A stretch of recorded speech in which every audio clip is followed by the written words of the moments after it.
नमस्कार मित्रों, स्वागत है आपका हमारे YouTube चैनल पर। आज का हमारा विषय कर्णवध पर है। आइए शुरू करते हैं। आप सभी को मालूम है कि कर्ण और अर्जुन दोनों ही टक्कर के योद्धा थे।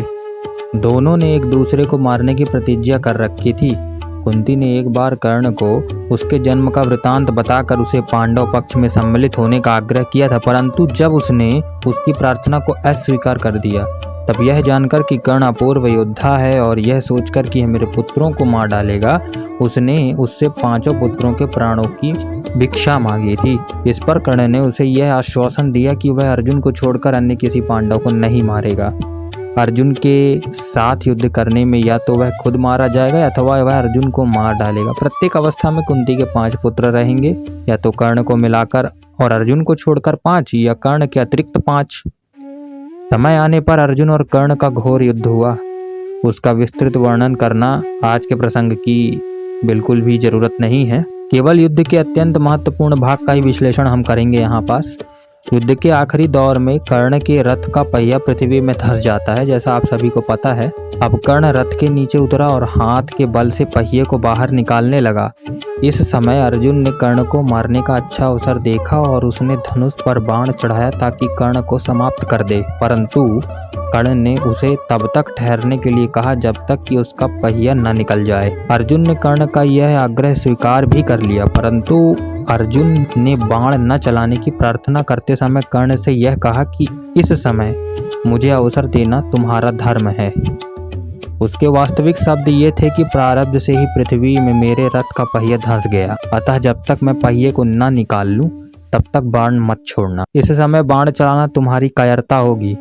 तुम जग प्रसिद्ध महावीर हो, अतः ऐसा नपुंसक कर्म मत करो। अधर्मी कर्ण के मुख से कृष्ण ने जब ये धर्म की यह दुहाई सुनी फिर रह नहीं पाए वो। उन्होंने रथ में बैठे बैठे ही कर्ण से कहा, हे राधा पुत्र, तुमने आज प्रारब्ध से ही धर्म का स्मरण किया है। तुम्हारे समान नीच मनुष्य आपत्ति में ही प्रारब्ध की निंदा और धर्म का स्मरण करते हैं। कर्ण, जिस समय शकुनी ने एक वस्त्र वाली द्रौपदी को सभा में बुलाया था तब तुमने धर्म नहीं समझा था। जब जुआ न जानने वाले महाराज को शकुनी ने दुष्टता से सभा में जीता तब तुम्हारा धर्म कहाँ गया था। हे कर्ण, जब 13 वर्ष वनवास में रहकर पांडव आए तब भी तुमने उनका राज्य नहीं दिया, तब तुम्हारा धर्म कहाँ था। तुम्हारी सम्मति से दुर्योधन ने भीमसेन को विष खिलाकर नदी में ढकेला, तब तुम्हारा धर्म कहाँ था। हे राधा पुत्र, जब वारणावत नगर में लाक्षागृह में तुमने सोते हुए पांडवों को जलाया था तुम्हारा धर्म कहाँ चला गया था। हे कर्ण, जब दुशासन से पकड़ी हुई द्रौपदी को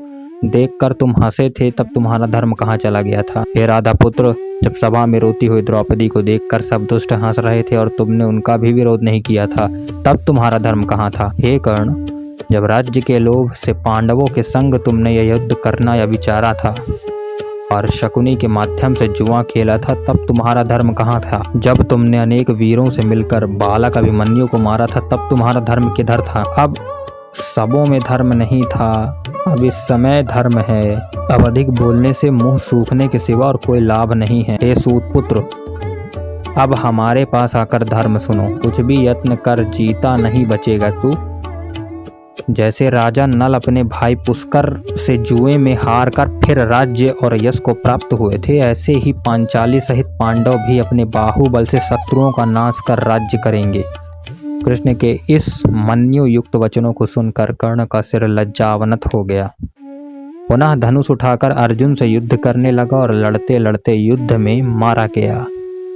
तो आज के विषय में आपने देखा कि कर्ण के साथ किसी भी तरह का अन्याय नहीं हुआ था। अंतिम मेरी पंक्ति यही है कि उसने पुनः धनुष को उठाया और अर्जुन से युद्ध करते हुए लड़ते लड़ते मारा गया।